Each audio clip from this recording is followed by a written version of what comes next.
Hey everyone, today I've got something really exciting to share with you, especially if you've been looking for a reliable way to get Delta Executor running on your device. Whether you're using iOS or Android, this method works flawlessly on both platforms, and I'm going to guide you through the entire process, step by step. Now, I know how frustrating it can be to search for tools like this, only to run into dead links, key systems, or complicated installation methods. But don't worry, this method is totally keyless, which means you won't need to mess around with activation codes or wait through sketchy verification screens. It's quick, clean, and best of all, it actually works.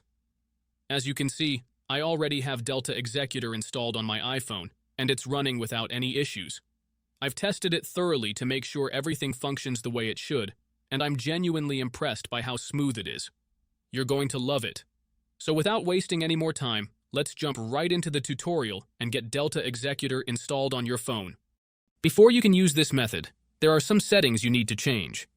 These settings apply only for iOS devices. If you are on an Android device, you can skip this part and move on to the next step.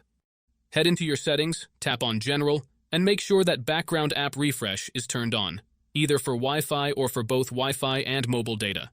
This ensures the app can run smoothly in the background. Next, swing by your battery settings and switch off low power mode. This feature can slow down your device, which we definitely don't want happening. With these two settings tweaked, you're all ready to move on to the next step.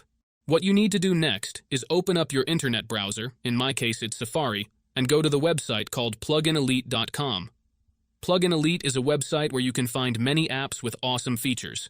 Once you are on the website, search for Delta Executor and click on it. To get started, simply click the download button and give it a moment to install. Depending on your internet connection, it might take a little bit, but once it's finished, you'll automatically be redirected to a page that says, Installation completed. At that point, the app will pop up on your home screen, and you're good to go. Now, if it's your first time using the site, there are a couple of extra steps to complete. But don't worry, it's super simple. You'll be directed to a website with a video tutorial that walks you through everything step by step. All you need to do is install a couple of apps from the App Store or Play Store, depending on your device. These apps are completely safe and secure, so there's nothing to stress about. Just follow the instructions, and you'll have no trouble at all. So, that's it guys. If you enjoyed this video, make sure to leave a comment, like, and subscribe. Thanks for watching, and see you next time.